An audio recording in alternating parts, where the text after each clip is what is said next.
Hi hello welcome to my channel. ఈరోజు మనం most important 8 marks long answer type of questions జువాలజీకి సంబంధించి ఈ వీడియోలో చూద్దాం. సో ఖచ్చితంగా అడగడానికి అవకాశం ఉన్నటువంటి questions intermediate final 11th class final ఎగ్జామ్స్లో అడిగే క్వశ్చన్స్. ఖచ్చితంగా ఈ వీడియో చూడండి, చూసిన వాళ్ళకు 100% హెల్ప్ అవుతుంది మ్యాక్సిమం మార్క్స్ స్కోర్ చేయడానికి. సో స్ట్రక్చరల్ ఆర్గనైజేషన్ నుండి అడిగేటటువంటి long answer type of questions 8 marks questions, ఇవన్నీ కూడా 8 మార్క్స్ క్వశ్చన్స్. ఇంతకుముందు వీడియోలో మనం ఆల్రెడీ 4 మార్క్స్ క్వశ్చన్స్ డిస్కస్ చేసాము.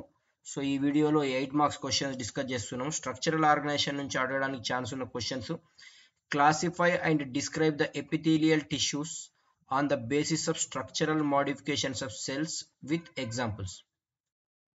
ఎపిథీలియల్ టిష్యూ యొక్క classification, description and modification, structural modifications with the examples అడగడానికి ఛాన్స్ ఉంది. Compare and contrast the 3 types of muscular tissues.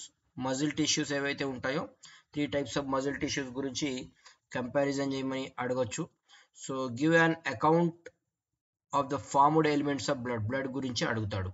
So complete blood యొక్క కంపోజిషన్ ఎలా ఉంది, దాంట్లో formed elements, red blood cells, white blood cells, platelets, ఇవన్నిటి గురించి కూడా explain చేయాల్సిన అవసరం ఉంటుంది. సో యానిమల్ డైవర్సిటీలో describe the digestive system and process of digestion in Pheretima. Pheretima అంటే ఎర్త్వామ్. సో ఇది ఎర్త్వామ్కు సంబంధించినటువంటి digestive system, process of digestion గురించి ఎక్స్ప్లెయిన్ చేయమంటాడు. Draw a labelled diagram of reproductive organs of Pheretima. పెరిటిమాలో ఉన్నటువంటి రీప్రొడక్టివ్ ఆర్గాన్స్ యొక్క డయాగ్రామ్ని డ్రా చేసి లేబుల్ చేయమంటాడు. పార్ట్స్ కూడా వేయాలి. Biology in human welfare chapter నుంచి వచ్చేసి explain the structure and life cycle of Entamoeba histolytica with the help of neat labelled diagram. Entamoeba histolytica యొక్క లైఫ్ సైకిల్ గురించి ఎక్స్ప్లెయిన్ చేయాలి with the help of diagram.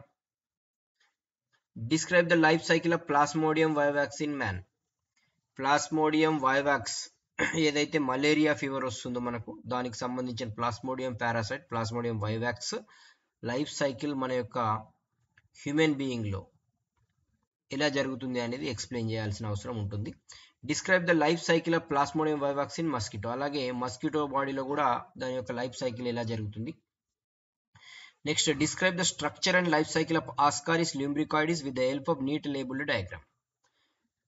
Structure and life cycle of Ascaris lumbricoides, Ascaris కి సంబంధించినటువంటి round worm సంబంధించిన life cycle with the help of diagram తో explain చేయాల్సి ఉంటుంది.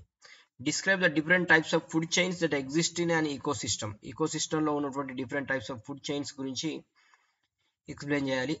Right and essay on temperature as an ecological factor.